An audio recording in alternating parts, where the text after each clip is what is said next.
Good morning बच्चों। आज हम करने जा रहे हैं दंतुरित मुस्कान और फसल के क्वेश्चन आंसर। अगर हम बात करते हैं पहले प्रश्न की, पहला प्रश्न है आपका, बच्चे की दंतुरित मुस्कान का कवि के मन पर क्या प्रभाव पड़ता है। तो जैसा आप कविता में आपने देखा था कि जब कवि आता है और बच्चे को देखता है, दंतुरित आपको मैं बता चुकी हूँ, दंतुरित अर्थात बच्चे के आए नए नए दांत, तो उस पर क्या प्रभाव पड़ता है कवि के मन में कि कवि बच्चे के नए नए निकले दांतों की मधुर मुस्कान पर मोहित हो जाता है। अर्थात कवि को बच्चे की मुस्कान में ही जीवन का अति सुंदर संदेश दिखाई देता है। कवि को लगता है कि जो बच्चे की मुस्कान है वो एक मृत व्यक्ति में भी प्राण डाल देगी, अर्थात जो कठोर हृदय वाला व्यक्ति है उसके अंदर भी, जो व्यक्ति निराश हो चुका है उसके अंदर भी आशा का संचार भर देगी। और क्या बोलता है आगे कि पाषाण वाला आपको उदाहरण लिखना है कि जो कठोर हृदय वाला होता है उसका दिल भी पिघल जाता है। उसे ऐसा लग रहा है कि मानो कमल का सुंदर फूल तालाब को छोड़कर उसकी झोपड़ी में आकर खिल गया हो। अब बात करते हैं दूसरे प्रश्न की, बच्चे की मुस्कान और एक बड़े व्यक्ति की मुस्कान में क्या अंतर है। तो बच्चों, जैसा कि आप जानते हैं, जो बच्चे होते हैं उनकी मुस्कान में कोई भी बनावटीपन नहीं होता। बच्चों की मुस्कान स्वाभाविक होती है, जबकि जो और क्या होते हैं, बच्चे जो होते हैं वो मासूम भी होते हैं और उनके मन में किसी के लिए भी किसी प्रकार की, बच्चों के मन में किसी भी प्रकार की बैर भावना नहीं होती। उनकी मुस्कान होती है उसमें प्रसन्नता और मस्ती का भाव रहता है, जबकि जो बड़े व्यक्ति होते हैं उनकी मुस्कान में सदा चालाकी छिपी रहती है, उसमें स्वार्थ तथा किसी के प्रति दुर्भावना भी हो सकती है। इसलिए बच्चे की मुस्कान की तुलना ईश्वर की मुस्कान से की जाती है।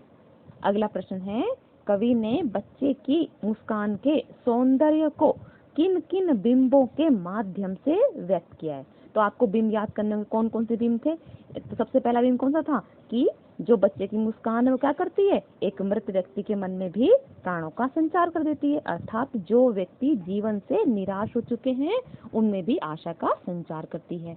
दूसरा का क्या बताया था कि जो बच्चा होता है उसके जो धूल से सना हुआ होता है, तो ऐसा लगता है कि कमल का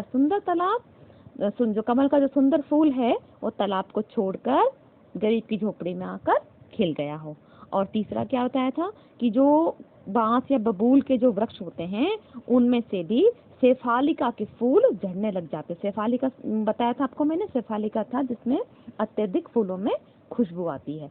तो बताया कि जो बच्चे का स्पर्श है वो इतना कोमल होता है कि जो बांस या बबूल से भी शेफालिका के फूल झड़ने लग जाते हैं। अब बात करते हैं अगले प्रश्न की, भाव स्पष्ट कीजिए। छोड़कर तालाब मेरी झोपड़ी में खिल रहे जलजात। अब आपको इसका बहावट आना चाहिए।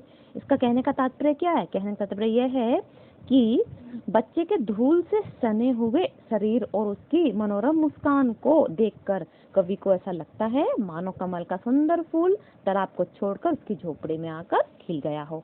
छू गया तुमसे कि झरने लग गए शेफालिका के फूल, बांस था कि बबूल। अब आपने देखा होगा कि जो बबूल होता है उसमें कांटे होते हैं और बांस में कभी फूल नहीं आते। और यहाँ पे कवि ने इसकी तुलना किससे कर दी है कि जो बच्चे के नए नए निकले हुए दांत होते हैं ना, उन बच्चे की मधुर मुस्कान को देखकर सोचता है कि जिस बांस से बबूल को कभी फूल नहीं खिलते, यदि ये कोमल बच्चा उसका स्पर्श कर दे तो उसमें से भी शेफालिका के फूल झड़ने लग जाते हैं। अर्थात बच्चे की मुस्कान में ही जीवन का संदेश छिपा हुआ है। अब हम अगला प्रश्न करते हैं, फसल के बारे में जानते हैं कि इसमें सबसे पहले आपको बता चुकी जो भारत है वो क्या है, एक कृषि प्रधान देश है। अब फसल के बारे में कवि ने बताया है कि सबसे पहला प्रश्न आता है, कवि के अनुसार फसल क्या है। तो कवि ने फसल को क्या समझा है, क्या माना है। तो कवि के अनुसार कवि कहना चाहता है कि जो फसल होती है उसका स्वयं का अपना कोई अस्तित्व नहीं होता। अब क्या है, वो नदियों के पानी का जादू है, लाखों करोड़ों मनुष्यों के द्वारा किए गए परिश्रम की महिमा का फल है, और मिट्टी के विशेषणता दिए गए हैं, भूरी काली संदली मिट्टी का गुण धर्म लिए हैं जिसमें फसलों को बोया गया था। सबसे अच्छा बात बताई गई है इसमें कि सूरज को, जिस प्रकार सूरज की किरणें जो होती हैं वो मनुष्य के साथ साथ फसलों के लिए भी बहुत ही महत्वपूर्ण है, कि सूरज की किरणों का बदला हुआ रूप है जिसके द्वारा उसने फसल को अपनी रोशनी दी है। और साथ में क्या बता दिया है? थिरकन, थिरकन अर्थात नृत्य, कि हवा की लहरों का संयोग है। जब हवा चलती है तो क्या होता है? पेड़ पौधे थिरकने लगते हैं, नृत्य करने लगते हैं।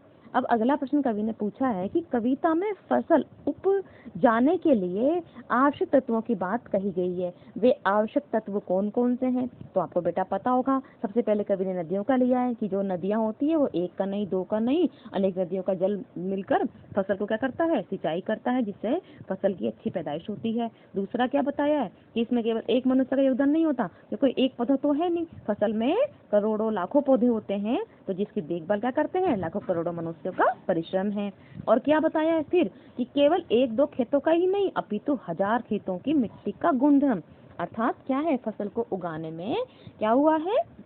हजार हजार खेतों की मिट्टी का गुणधर्म जो है फसल लेके उगती है। और अंत में कवि ने क्या बताया था कि सूरज एवं हवा का सहयोग, इसके कारण भी फसल का क्या होता है? फसल के जो है ये है आवश्यक तत्व। तो आप जान गए होंगे, पहला नदियों का लिखना है, फिर मनुष्य का परिश्रम लिखना है, फिर खेतों की जो मिट्टियां हैं, मिट्टियों का गुणधर्म लिखना है, और फिर अंत में सूरज एवं हवा का सहयोग के बारे में आपको बताना है। अगला प्रश्न है, फसलों को हाथों के स्पर्श की गरिमा और महिमा के कर कवि क्या कहना चाहता है? तो कवि कहना चाहता है कि फसल केवल बीज, खाद, पानी, सूर्य और हवा के सहयोग से पैदा नहीं होती, अपितु उसमें क्या होता है? अगर सब कुछ कर देंगे तो क्या फसल उग जाएगी? नहीं। क्या होता है कि इसमें किसान के परिवार के सभी सदस्यों का कठोर परिश्रम शामिल होता है। उसके कठोर परिश्रम के बिना फसल का उगना तथा फलना फूलना संभव नहीं है। इसलिए उसने हजारों लाखों व्यक्तियों के परिश्रम को हाथों के स्पर्श की गरिमा और महिमा के कर उन्हें विशेष महत्व दिया है।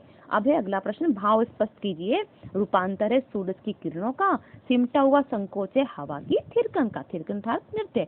तो कवि के अनुसार फसल का स्वयं का अपना कोई अस्तित्व नहीं है, वह तो सूरज की किरणों का परिवर्तित रूप है, जिसके द्वारा फसल को रोशनी मिली है। साथ ही इसमें हवा का भी समान सहयोग है, इनके सहयोग से ही खेतों में लहलहाती फसल खड़ी होती है। भाव ये है कि फसल को पैदा करने में सूर्य की किरणों एवं हवा का भी सहयोग होता है, सभी की मेहनत व परिश्रम से फसल का निर्माण होता है। इस प्रकार से आपको ये प्रश्न करने हैं बेटा, अच्छे से करना। यदि अब भी आपको समझ में नहीं आया तो आप मुझसे कॉल करके पूछ सकते हैं।